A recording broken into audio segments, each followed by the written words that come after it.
안녕하세요.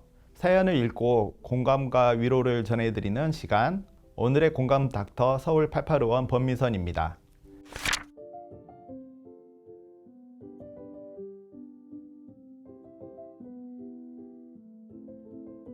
다리가 무겁고 저린 증상이 자주 나타난다면 하지정맥류를 의심해 볼 수 있습니다. 하지정맥류는 정맥 판막에 이상이 생겨 발생하는 질환입니다.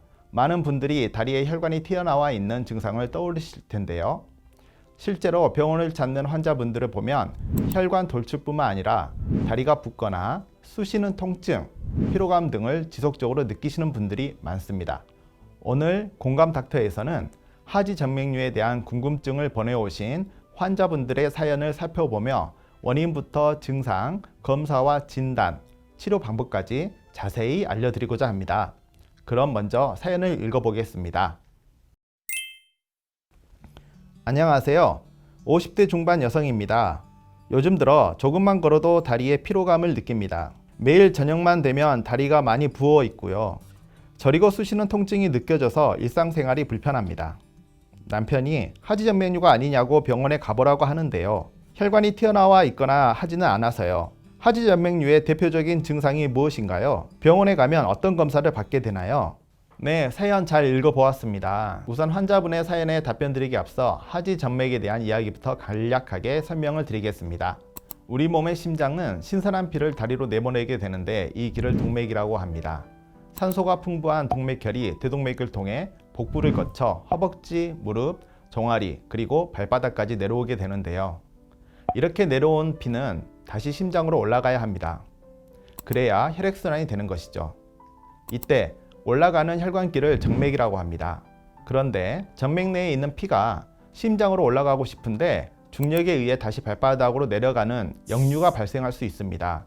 피가 내려오려는 것을 막는 혈관 내 장치가 있는데 이것을 정맥 판막이라고 합니다. 판막이 역류를 막고 있다고 생각하시면 됩니다. 우리가 걸어 다닐 때 종아리 근육이 정맥 내에 피를 눌러 펌프질을 하게 되는데 이때 피가 다시 심장으로 올라가게 됩니다. 다리에 피가 정체되는 것을 막아주고 부종이 생긴 것을 예방해주는 역할을 하는 것이죠. 그럼 사연자분의 질문을 하나씩 살펴보겠습니다. 하지정맥류는 다리 피부의 실필줄 및 혈관이 커지고 구부려지면서 오후가 되면 다리 통증이 심해지고 때에 따라서 부종까지 나타나는 질환입니다. 산소가 부족한 정맥 내 피가 다리에 오래 머물게 되면 심한 경우 다리 피부 괴사 및 궤양까지 나타날 수 있어 증상이 의심된다면 정확한 진단 및 치료가 필요합니다.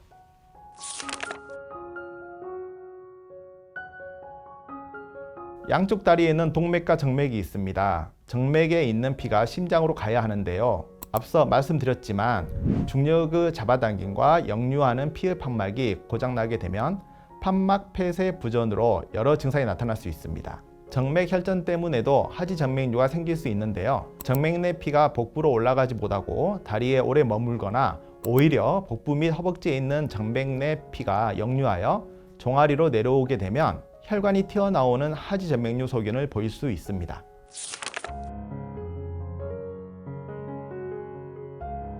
초기에는 증상이 없을 수도 있습니다. 그러나 대부분 다리 저림, 종아리 통증, 부종, 야간 경련, 피부 변성에 따른 가려움 증상, 악화 시 이러한 증상들이 반복되면서 정맥성 궤양이 생길 수 있습니다. 일상생활을 하는 데에 있어 다리에 불편함을 느끼고 무겁고 피로함과 함께 통증까지 지속되어 다른 정형외과 관련 근골격계 질환을 의심하시는 분들도 있는데요. 차이가 있다면 근골격계와 달리 하지정맥류 질환은 걷거나 움직일 때 오히려 증상이 더 완화된다는 점입니다. 또 다른 증상으로 심부정맥 혈전증이 생길 수 있습니다. 심장에 부담을 많이 주어 악화 시 심장마비까지 유발할 수 있습니다. 그렇기 때문에 하지정맥류를 단순한 질환으로 인식하고 방치하면 안 됩니다. 개인의 판단 하에 증상만 가지고 확진하기보다 반드시 의료진과 상담, 초음파 등의 검사를 통해 정확한 진단을 받으셔야 합니다. 가장 먼저 환자분의 증상을 문진하여 하지정맥류 증상과 유사함을 확인합니다. 그리고 양측 다리의 모세혈관 확장증부터 정맥류 악화 소견, 피부 색소 침착 및 피부염 발생, 피부 정맥성 궤양, 혈전염 발생, 다리 부종 발생 여부 등을 확인합니다. 다리를 누르면 아픔이 느껴지는지, 부종이 있는지, 동맥 혈류 상태가 좋은지 등을 살펴봅니다. 하지 전맥류를 의심하에 혈관의 가장 기본적인 검사로 위치와 크기, 모양 등을 알 수 있는 혈관 초음파 검사를 시행합니다. 혈관 초음파 검사는 전맥 내에 있는 피의 역류를 정확히 확인하여 수술 부위를 결정하는 아주 중요한 검사 방법입니다. 사연자분의 경우 우선 하지 전맥류가 의심된다면 빠른 시일 안에 병원을 방문하셔서 하지 전맥류가 맞는지 검사 진단을 받으시는 것이 좋을 것으로 생각됩니다. 그럼 두 번째 사연을 읽어보겠습니다. 안녕하세요. 60대 초반 여성으로 얼마 전 하지 전맥류를 진단받았습니다. 다리가 저리고 쓰신 증상과 함께 혈관 돌출도 조금 있습니다. 아무래도 다리가 불편하니 돌아다니기가 힘들고 또 육안으로 보기에도 혈관이 튀어나온 게 신경 쓰여 치료를 받고 싶습니다. 하지 전맥류 수술이 있는 것으로 알고 있는데요. 하지 전맥류 치료 방법은 무엇이 있는지 궁금합니다. 두 번째 사연 잘 읽어보았습니다. 그럼 두 번째 사연 질문을 받아보도록 하겠습니다.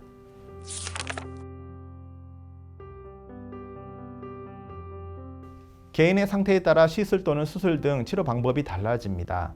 환자의 혈관 상태 및 수술 부위, 치료 수가 등을 종합하여 결정하게 되는데요. 우선 정맥순환 개선 약물 복용과 압박 스타킹 착용, 생활습관 조절 등으로 치료하는 비수술적 방법이 있습니다. 정맥류가 보이나 혈관 초음파상 역류 소견이 없고 증상이 없는 경우, 증상은 하지 전맥류와 유사하나 혈관 초음파상 전맥류 소견이 없는 경우, 그리고 수술 후 치료 시 약물 복용법과 압박 스타킹 착용을 권유드립니다.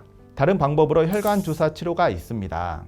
하지 전맥류 증상이 있으나 혈관 초음파상 전맥 내 역류 소견이 없고 모세 혈관 확장증이 있는 경우 주사기를 통해 혈관 내에 폼 경화제를 투여하는 혈관 경화요법이 바로 혈관 주사 치료입니다. 마취가 필요하지 않고 치료의 부담이 적고 외래에 내원하여 당일 바로 시행할 수 있습니다. 마지막으로 수술적 치료 방법이 있습니다.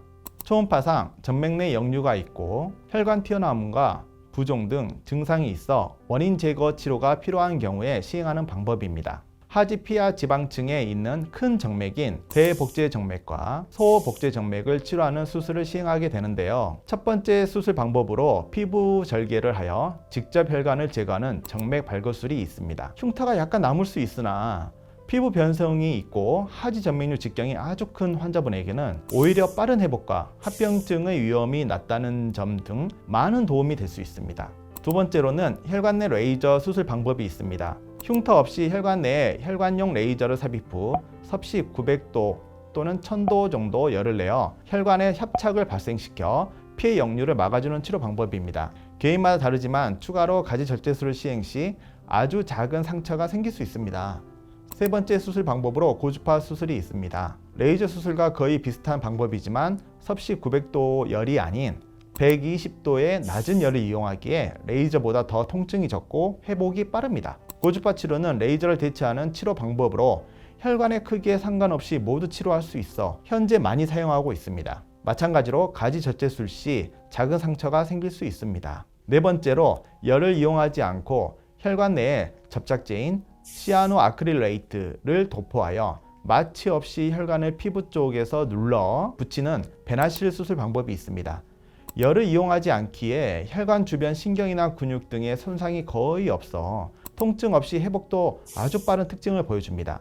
하지만 접착제가 체내에 흡수되지 않고 이물질로 남아 있을 수 있는 것과 수술 후 피부 알러지 반응이 생길 수 있어 추가 약물 복용이 있을 수 있습니다. 다섯 번째로 베나실과 비슷하나 접착제뿐만 아니라 혈관 내벽을 긁어서 상처를 내어 혈관이 더욱 빨리 접착되게 하는 클라리베인 수술법이 있습니다.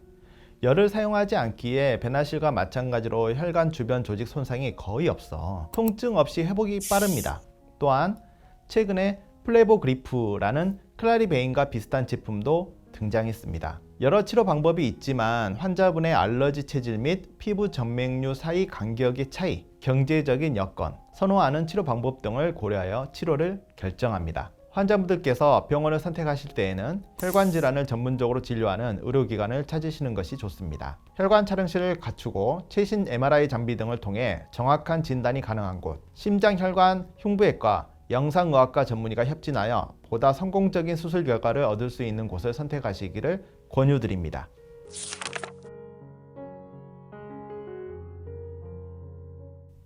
피가 정체될 수 있는 오랫동안 서 있는 경우를 피해야 합니다. 직업상 오래 서 있는 경우에는 30분마다 걷거나 아니면 발꿈치를 들어 올리는 제자리 운동 등을 해야 합니다. 또한 몸에 너무 꽉 끼는 옷은 정맥 흐름에 방해를 주니 피해야 합니다. 가능하다면 넉넉한 옷을 입으시길 권합니다. 변비가 있을 경우 상승된 복압 때문에 다리 정맥피가 정체될 수 있습니다. 변비를 예방하기 위해 적당한 운동 및 식생활 개선, 적절한 체중 유지 등이 필요합니다. 적극적인 예방법으로 걷기 운동이 있습니다. 걷기는 다리 근육이 동맥과 정맥 피 흐름을 원활하게 하여 하지 정맥류뿐만 아니라 온 전신에 좋습니다. 자주 걷기 운동을 하기를 권유드립니다.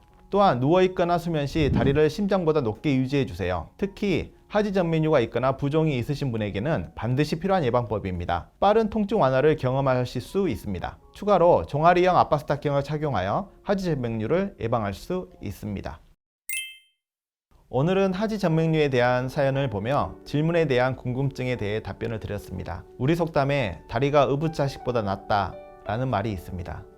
다리만 온전하면 무엇이든지 해서 입에 풀칠할 수는 있으니 결국 제 몸 성한 게 제일이라는 말입니다. 일반 성인의 25% 이상에서 보이는 하지 정맥류는 다리 통증 및 불편함의 큰 부분을 차지하고 있습니다. 다리 통증에서 빠른 회복을 통해 행복한 삶을 누리시길 바랍니다. 지금까지 오늘의 공감 닥터 서울 88의원 범미선이었습니다. 감사합니다.